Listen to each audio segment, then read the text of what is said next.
খবর দিন ভরে বাঁকুড়ার একটা ছবি দেখাই আপনাদের। প্রথমে দেখুন, কল আছে, এইরকম কল প্রত্যেকটা বাড়িতেই আছে, অর্থাৎ বাড়ি বাড়ি কল আছে কিন্তু জল পড়ে না। আর এই জল সমস্যায় বাঁকুড়ার জগদ্দলার বেশ কয়েকটি পরিবার দীর্ঘদিন ধরে এই সমস্যার মধ্যে রয়েছেন।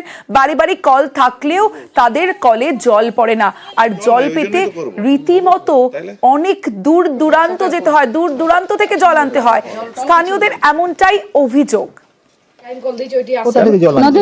ঘরে ঘরে তো কল দিয়েছে সরকার, না দেয়নি জলগুলো, জল আসেনি। না জল আসেনি। কতদিন আগে দিয়েছে? আর 2 বছর হয়ে গেল। ওরা বললো জল কল দেবো, দিয়ে ভোট হয়ে গেলে আর দেয়নি আমাদের কিছু। তাহলে কলগুলো কি বাড়িতে লাগানো আছে শুধু? হ্যাঁ, ওগুলা ওই টাঙ্কির জলটা দিয়েছে, এমনি ইয়ার জল দেয়নি। টাঙ্কির জল আসেনি? না, টাঙ্কির জল আসে না। টিপকলে একদম যা এখন পেরানো যাচ্ছে না, ড্রেন পর্যন্ত করে না, মাটি কেটে যে চুয়া করে দিয়েছে, আরো সেই খাল করে মাটিটা ফেলে না, জল একদম নর্দমা জল খেতে মন যাবে না। কতদিন আগে এটা হয়েছিল? এটা তো টাঙ্কিটা তো 2 বছর হয়ে গেল। ওটা করাতে জল এমনি সাজানো আছে, যেমনি দাঁড় আছে সেরকমই আছে, আর তো চেক আপ করতেও আসে না, জলও দেয়নি। দেবব্রত রয়েছে আমার সঙ্গে। দেবব্রত, যখন আমরা বিভিন্ন জেলাতে খবর দেখাচ্ছি পিএইচির জল চুরি হচ্ছে, ঠিক সেই জায়গায় পিএইচির কল থাকলেও 2 বছর ধরে জল পড়ছে না, কারণ কি? সমস্যাটা ঠিক কোথায়? একদমই দেখো, এই বিষয় নিয়ে আমরা বাঁকুড়া 1 নম্বর পঞ্চায়েত সমিতির সহসভাপতির সঙ্গে কথা বলেছিলাম। তিনি বিষয়টি একেবারে হালকা বলে উড়িয়ে দিয়েছেন। তিনি বলছেন সিঙ্গেল ভিলেজ স্কিমের আওতায় এজেন্সির মাধ্যমে এই কাজ করা হচ্ছে। কৃষ্ণনগর গ্রামে জল প্রকল্পের কাজ হচ্ছিল, মাঝে কিছুদিন জনস্বাস্থ্য কারিগরি দপ্তরের কাজ ছিল, এই সমস্যা হয়েছে। বর্তমানে কাজ শুরু হয়েছে এবং যিনি রয়েছে দায়িত্বপ্রাপ্ত, তার সঙ্গে কথা বলবেন এবং সমস্যার সমাধান করবেন। তবে এখানে প্রশ্ন, 2 বছর হয়ে গেল জনস্বাস্থ্য কারিগরি দপ্তরের পক্ষ থেকে যে এই জলের স্কিম করা হয়েছে, এলাকায় 3টি জলের যে পাম্প বসানো হয়েছে, ট্যাঙ্ক বসানো হয়েছে, সেই 3টি ট্যাঙ্কের মধ্যে 3টি অকেজ, একটি ইতিমধ্যেই পুকুরে পড়ে নষ্ট হচ্ছে। এমনটাই কিন্তু অভিযোগ। বাড়ি বাড়ি জলের ট্যাপ কল লাগানো হলেও সেই ট্যাপ দিয়ে জল বেরোয়নি আজ পর্যন্ত।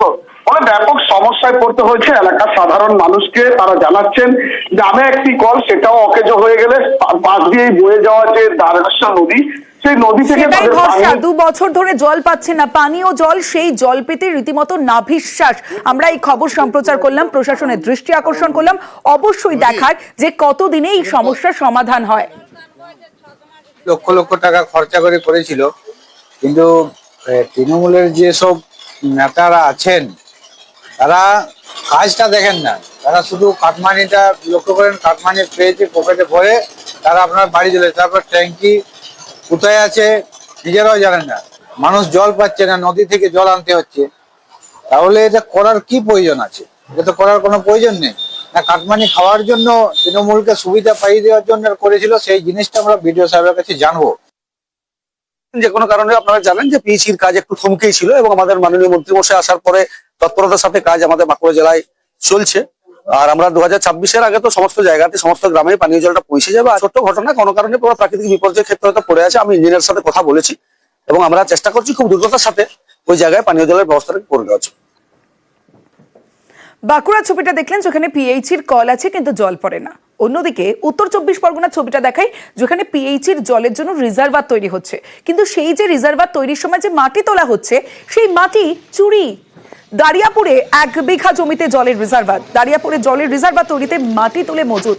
আমডাঙ্গায় মজুত করা মাটি অন্যত্র বিক্রির অভিযোগ, কিন্তু কার বিরুদ্ধে এই অভিযোগ? কে এই মাটি বিক্রি করছে জানবো। জিয়াউল আলম রয়েছে আমার সঙ্গে। জিয়াউল, দেখো, আমডাঙ্গা চণ্ডীগড়ি গ্রাম পঞ্চায়েতের দারিয়াপুর এলাকা, সেখানে পিএইচির একটি রিজার্ভার তৈরি হচ্ছে। আর সেই রিজার্ভারে যে মাটি মজুত করা হয়েছিল, সেই মাটি চুরি হচ্ছে রাতের অন্ধকারে। অর্থাৎ রাত বাড়লেই মাটি কারবারিতে দৌরাত্ম্য বাড়ছে এবং সরকারি জায়গা থেকেও মাটি চুরি করতে তার দ্বিধাবোধ করছেন না। ফলে এলাকার মানুষ যখনই খবর পায় যে এখানে বিশাল মাটি ছিল, সেই মাটি কোথায় গেল, তখনই তারা বিক্ষোভ দেখান। কেন এই সরকারি জিয়াউল শোনা যাচ্ছে? আপনাদের জানিয়ে রাখি, পিএইচির জলের রিজার্ভার তৈরির সময় মাটি চুরি এবং মাটি পাচারে অভিযুক্ত ঠিকাদার। আমডাঙ্গায় ঠিকাদারের বিরুদ্ধে বিক্ষোভ স্থানীয়দের। যে ছবি আপনারা দেখছেন, মাটি চুরির অভিযোগ অস্বীকার ঠিকাদারের। এসে দেখি মাটি সব চুরি হয়ে গেছে। এবারে এখানকার যে সরকারি কাজ হচ্ছে যে ইমান এই মাটিটা নাকি অন্য জায়গায় বিক্রি করে দিয়েছে কন্ডাক্টর কি চাইছেন আপনারা? আমরা চাচ্ছি এখন মাটিটা ফেরত করুক, আর নাহলে প্রশাসন যেটা করবে সেটাই আমরা স্বীকার করব। এখানে যে মাটিটা টান করা ছিল এই মাটি থেকে হঠাৎ মাটি 50-60 গাড়ি মতো মাটি চুরি হয়ে গেছে। আমরা অনুমান করছি ডাম্পারি করে হয়েছে। এখন রাতারাতি তো আর সাধারণ ছোট ছোট গাড়ি করে তো হয় না। আমরা চাইছি সরকারি মাটি সরকারি জায়গায় ব্যবহার হোক। আমাদের দাবি পিএসসির মাটি সরকারি জায়গায় পড়বে, ব্লক হওয়া আছে, কিন্তু সরকারি জায়গায় না পড়ে মাটিটা এখানে রাতারাতি হাওয়া হয়ে গেছে, যার ফলে পাবলিক বিক্ষোভ করছে। এখানে মাটি এখানে আমরা তো কে বিয়ে করেছে, কে কিনতে নিয়েছে আমরা জানলে তো তখনই গাড়িটা আটকাতাম। এটা তো প্রশাসন দেখা উচিত। রাস্তায় গাড়ি যখন চলে, মোটরসাইকেল গেলে আটকায়, রাত্রে কোনো গাড়ি আটকায়, তো ডাম্পার চলে সারা রাত প্রশাসন যায় না। আমরা যাচ্ছি মাটিটা সরকারি জায়গায় পড়ুক। আমি ওখানে সিভিলের কাজ আমরা করছি, এবার মাটির কাজটা করছে অন্য একজনা। সে মাটির ব্যাপারটা ওরাই জানে, মাটির ব্যাপার তো আমি জানি না। আমরা ওখানে কাজ করছি, এরা মনে করছে যে হয়তো ওই এই করছে। আমার সঙ্গে মাটির সঙ্গে ওদের কোনো সম্পর্ক নেই। জলের অপর নাম জীবন, সেই জলই যদি না মেলে তাহলে পথ অবরোধ তো হবেই। যে ছবি আপনারা দেখছেন, জলের দাবিতে তারা পথে নেমেছেন, কারণ দীর্ঘদিন জল পাচ্ছেন না। হিঙ্গলগঞ্জের ছবি, যেখানে হাড়ি কলসি নিয়ে মহিলারা আজ পথে নামতে বাধ্য হয়েছেন। কেন জল পাচ্ছেন না, কতদিন ধরে জলের সমস্যা, আর কেন জল নেই এলাকায়, জানাবে আমার সঙ্গে অনুপম সাহা রয়েছে। অনুপম, দেখো তমশ্রী, এই যে হিঙ্গলগঞ্জের বিশপুর পঞ্চায়েতের এই যে মাঝেরপাড়া এলাকা, এখানটায় দীর্ঘ 1 বছর ধরে এখানে জলের সমস্যায় ভুগছে এলাকার মানুষ। তার কারণ এখানে যে কয়েকটি ট্যাপ কল ছিল বা টিউবওয়েল ছিল সেগুলো জল নেই, ফলে এলাকার মানুষের কিন্তু পাশের গ্রামে গিয়ে প্রায় কয়েক কিলোমিটার দূরে গিয়ে জল নিয়ে আসতে হয়, এবং সেটাও ঠিক টাইম মতন গিয়ে নিয়ে আসতে হয়, নাহলে সেখানেও জল পায় না। এরকম একটা জলের সমস্যায় ভুগছেন দীর্ঘদিন ধরে। এলাকার মানুষ বহুবার স্থানীয় পঞ্চায়েতের থেকে শুরু করে বিডিও অফিসকে জানিয়েছে, কিন্তু কোনো সমস্যার সমাধান হয়নি। এরপর আজকে তাদের দেয়ালে পিঠ থেকে গেছে। তারা আজকে হাড়ি কলসি নিয়ে পথে নেমে পথ অবরোধ করে তারা বিক্ষোভ দেখাচ্ছে। তাদের যেটা দাবি অবিলম্বে এই জলের সমস্যা মেটাতে হবে। এরপর এই যে বিক্ষোভের পর আমরা স্থানীয় যে পঞ্চায়েত, বিশপুর পঞ্চায়েতের উপপ্রধান, তার সঙ্গে আমরা যোগাযোগ করেছিলাম। তিনি যেটা জানিয়েছে যে মেন লাইনের জলের যে লাইন, মেন লাইনের কাজ প্রায় সমাপ্তর পথে, আর কয়েকদিনের মধ্যেই গ্রামের প্রতিটা গ্রামে জল পৌঁছে যাবে। এই জলের সমস্যা থেকে মুক্তি পাবে গ্রামের মানুষ। বেশ অনুপম। আমরা দীর্ঘ 1 বছর জল পাচ্ছি না। ওই প্রধান, উপপ্রধান, বিডিও অফিস পর্যন্ত জানিয়েছি, কিন্তু আমরা জলের কোনো সুরাহা পাচ্ছি না। এই বিক্ষোভ চলবে, আমরা কোনো যানবাহন মানে এই রাস্তা দিয়ে চলতে দেবো না।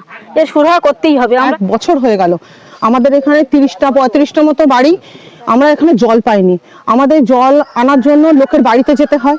তাদের বাড়িতে গেলে কেউ অসন্তুষ্ট হয়, কেউ জল দিতে চায়, কেউ দেয় না, কেউ বলে 1 কলসি দেবো, তার বেশি দেবো না। আমরা প্রচন্ড অসুবিধায় ভুগছি। বিশপুরে টোটালি কাজ হচ্ছে, জল যাবে তো। একটা টেন্ডারে হয়েছিল, আবার একটা টেন্ডার হয়েছে, টোটাল জায়গায় জল যাবে। যেগুলো পিডব্লিউ রোডে মেন রোডের ধারে কাজ হচ্ছে, এইবার মেন রোডের ধারেটা হয়ে গেলেই এইবার তারপরে ভিতরটা ধরবে, মানে টোটাল জল পাবে, কোনো সমস্যা নেই। 1-2 সপ্তাহ লাগবে না মনে হয়।